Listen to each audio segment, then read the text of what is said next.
स्थानिक विषय जे आहेत आपले स्थानिक अनेक ठिकाणी तुझं माझं असतं, कुठं ना कुठं वादविवाद भावकी काही ना काहीतरी असतं.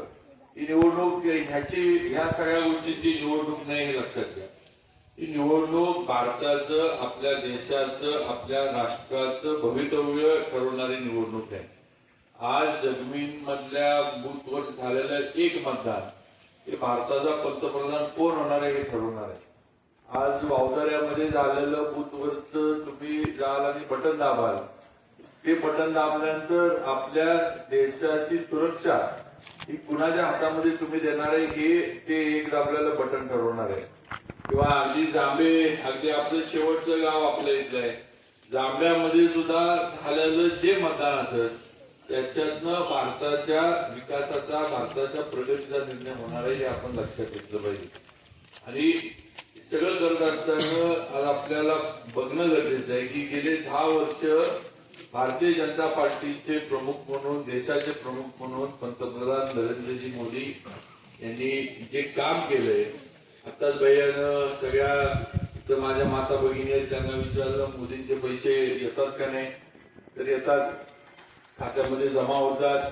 आपल्याला ते योग्य वेळेला आले नाहीत तरी आपण लगेच तक्रार किंवा लगेच विचारलं जातो की आमचे मोदींचे पैसे जे येणार होते ते का नाही आले. एवढं आता लाभार्थी म्हणून किंवा एवढं त्या योजनेचं महत्व शेतकऱ्यांसाठी, महिलांसाठी, अगदी कातकरी समाजापर्यंत आपल्या परिसरामध्ये किंवा आपल्या तालुक्यामध्ये काही ठिकाणी कातकरी समाज आहे.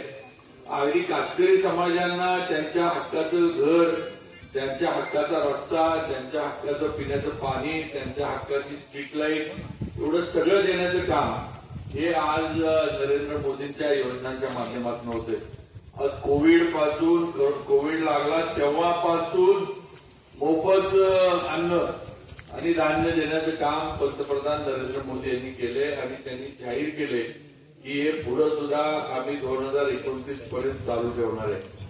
या सगळ्या योजना आज आपल्यासाठी राबवल्यात. तर या योजना मिळवण्यासाठी आपल्याला कुणाकडे जायला लागत नाही. आमदारांची येऊन शिफारस घ्या, सरपंचाची शिफारस घ्या, अधिकाऱ्याची शिफारस घ्या, कुणाची सही घ्या, मग त्याच्यासाठी 500,000 रुपये द्या, हे असं काही करत बसायला लागत नाही. तुम्हाला जी योजना केंद्र सरकारकडनं आली आहे, पंतप्रधानांकडनं आली आहे, त्या योजनेच्या पात्रता याच्यामध्ये तुम्ही बसता, तुमच्याकडे ती कागदपत्र आहेत, तुम्ही त्या योजनेचे लाभार्थी होता आणि ती योजना तुमच्यासाठी लागू होती आणि त्या योजनेचा पैसा थेट तुमच्या खात्यामध्ये बँकेमध्ये येतो आणि तिथून तुम्ही काढून घ्यायचं हे काम तुम्ही करायचे. अशा पद्धतीनं या योजना देशामध्ये पंतप्रधान नरेंद्र मोदींनी राबवल्या. बंधू भगिनींनो, आपण पूर्वी काँग्रेसमध्ये सुद्धा सगळेजण काम करत होतो. भाऊसाहेब महाराज, मी राष्ट्रवादी काँग्रेसमधनं आमदार झालो. भाऊसाहेब महाराज काँग्रेसच्या काळात पण आपण होतो. तर तुम्ही एक विचार करा की अशा पद्धतीनं थेट नागरिकांपर्यंत किंवा थेट ज्याला आपण लाभार्थी म्हणू त्याच्यापर्यंत योजना पोहोचवण्याचं, योजनेचा लाभ पोहोचवण्याचं काम हे त्यावेळेला काँग्रेसच्या सुद्धा काळामध्ये झालं नाही. ही वस्तुस्थिती आहे जी आपण मान्य केली पाहिजे. त्यावेळेला राजीव गांधी पंतप्रधान होते, त्यांनी एक वक्तव्य केलं होतं, जे त्यांचं वक्तव्य होतं, माझं नाही. त्यांनी सांगितलं होतं की मी दिल्लीतनं राज्याला जर 1 रुपया पाठवला तर राज्यापर्यंत 20 पैसे पोहोचतात, 80 पैसे भ्रष्टाचाराच्या ह्याच्यात मधल्यामध्ये गायब होतात. हे पंतप्रधानांचं वक्तव्य होतं. आज 10 वर्ष पंतप्रधान नरेंद्र मोदी काम करतात. 10 वर्षामध्ये भ्रष्टाचाराचा एक आरोप पंतप्रधानांवर नाही, त्यांच्या सरकारवर नाही, त्यांच्या मंत्र्यांवर नाही. हे सुद्धा तुम्ही आम्ही सगळ्यांनी कुठेतरी मतदानाच्या वेळेला विचार केला पाहिजे. आपला जो पैसा टॅक्स मधनं गोळा होऊन जातो, आज आपल्या इथं असणारे नोकरदार, आपल्या इथे असणारे व्यावसायिक, शेतकऱ्यांना टॅक्स नाही, इन्कम टॅक्स, पण बाकीच्यांना जो टॅक्स आहे त्या टॅक्स मधनं पैसा जो केंद्र सरकारपर्यंत जातो, तो पैसा या योजनांच्या माध्यमातून परत आपल्या खिशामध्ये टाकण्याचं काम, गरजू लोकांच्या खिशामध्ये टाकण्याचं काम हे पंतप्रधानांनी केले. हे आपण विसरून चालणार नाही. आज भारत स्थिर सरकार या भारतामध्ये मोदींचं आहे. आज भारतामध्ये पूर्ण ताकद भारतीय जनता पार्टीची आहे. व आपण बघा, या देशावर अतिरेकी हल्ले पाकिस्तानकडनं जे होत होते ते हल्ले सुद्धा गेल्या 2019 पासून पूर्णपणे थांबले. पाकिस्तान आता आपल्याकडं वाकडी नजर करून बघत नाही. एकदाच त्यांनी पुलवामाचा जो हल्ला केला त्याच्यानंतर पंतप्रधानांनी आदेश दिले आणि पाकिस्तानमध्ये घुसून तिथले अतिरेकी मारले गेले. ही वस्तुस्थिती, हा अभिमान तुम्हाला आपल्या सगळ्यांना भारतीय म्हणून असला पाहिजे. आणि म्हणून आता वेळ ही चाललेली किंवा मग आपण सरकार कुणाचं आणायचं आणि जबाबदारी या देशाची कुणाकडे द्यायची हे कुठेतरी आपण मतदार म्हणून विचार केला पाहिजे. निवडणुका आल्या की टीका टिप्पणी होती, आरोप प्रत्यारोप होतात. शेवटी समोर महाविकास आघाडी आहे, त्यांना मतं पाहिजे, त्यांना सत्तेमध्ये यायचंय. त्यामुळं ती टीका टिप्पणी करणार, वर्तमानपत्रात सगळ्या गोष्टींमध्ये वेगवेगळ्या गोष्टी येणार.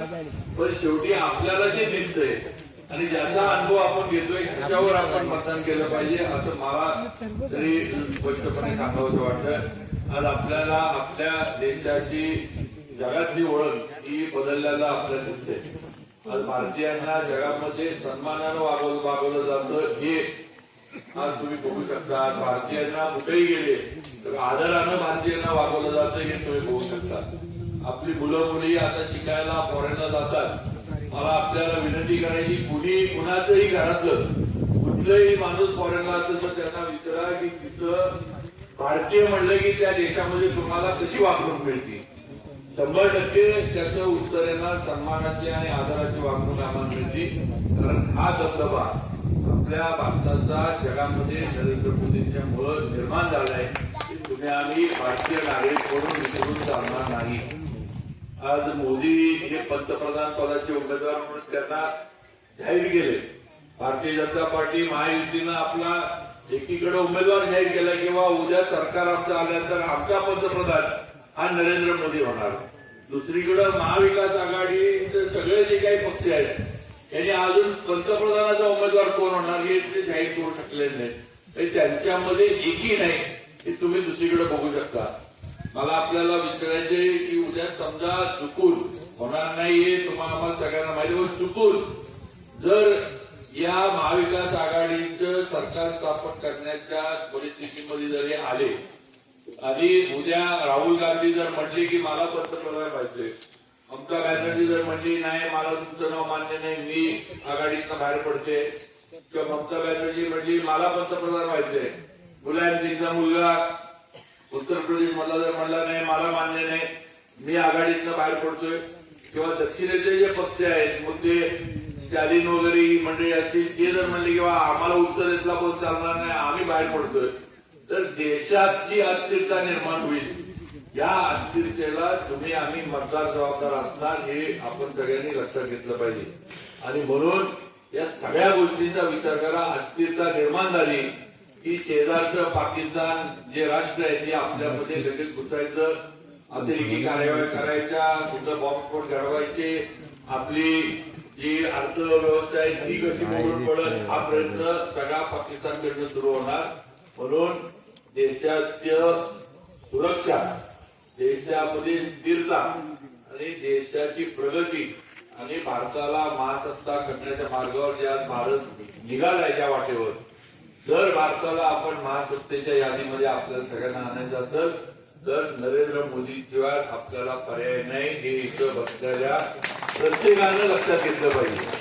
त्याच्याशिवाय आज पर्याय नाही. राहुल गांधी महाविकास आघाडीतला कुठलाही नेता हा मोदींना पर्याय होऊ शकत नाही, कारण तेवढी त्यांची कर्तबगारी कर्तृत्व त्यांचं नाहीये हे आपण सगळ्यांनी लक्षात घेतलं पाहिजे.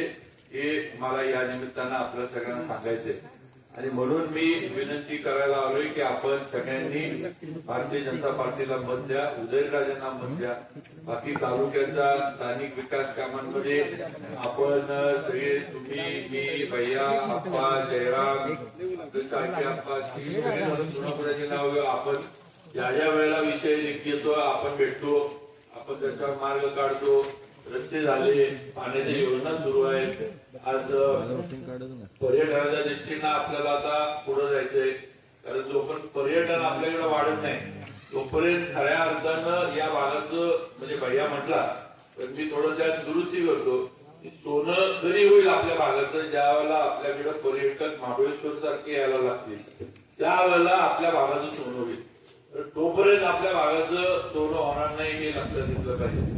आज आपल्याकडं शेतीला मर्यादा आहे, आपण फार मोठी शेती करू शकत नाही. अगदी खाली ऊस बागायतदार जसे आहेत ठीक आहे, पाणी वगैरे आता मोडेवाडी पवारवाडी पर्यंत पवनगाव आपण आता गाव झालं, पण तिकडं आपण आता बंदिस्त पाईपलाईनला पाणी नेण्याचं सगळं नियोजन केलंय. सर्वे त्याचा जो आहे तो सुरू मध्ये झाला होता, त्यामुळे ते काम 100% मार्गी लागेल. पाणी पवनगाव पर्यंत मोडेवाडी पर्यंत आपल्या जाईल, सगळं चांगलं होईल. त्याच्यामुळे पाणी पण वाचतं, कारण आज उघड्या पाटात जे पाणी जातंय, लिकेज वगैरे होतंय, कुठं तरी पाणी साठवून पण त्याचा पुरेपूर फायदा शेतकऱ्यांना होत नाही. त्यामुळे हे सगळं होईल. पण हे झालं तरी शेवटी नैसर्गिक परिस्थितीमुळे आपल्याला शेतीला मर्यादा आहे. मग आपल्याला जर व्यवसाय करायचा असेल, आपल्याला जर जे आता बऱ्याच मुंबईला आपली जी पोरं गेली ती जर परत आणायची असतील तर पर्यटनाशिवाय तुम्हाला आम्हाला इथं पर्याय नाही. पर्यटनासाठी आपल्याला इथं नवीन नवीन वेगवेगळ्या योजना चालू करणं गरजेचं आहे. आज आपला धबधबा जो आहे तिथं एक ज्याला आपण काय म्हणायचं केबलचं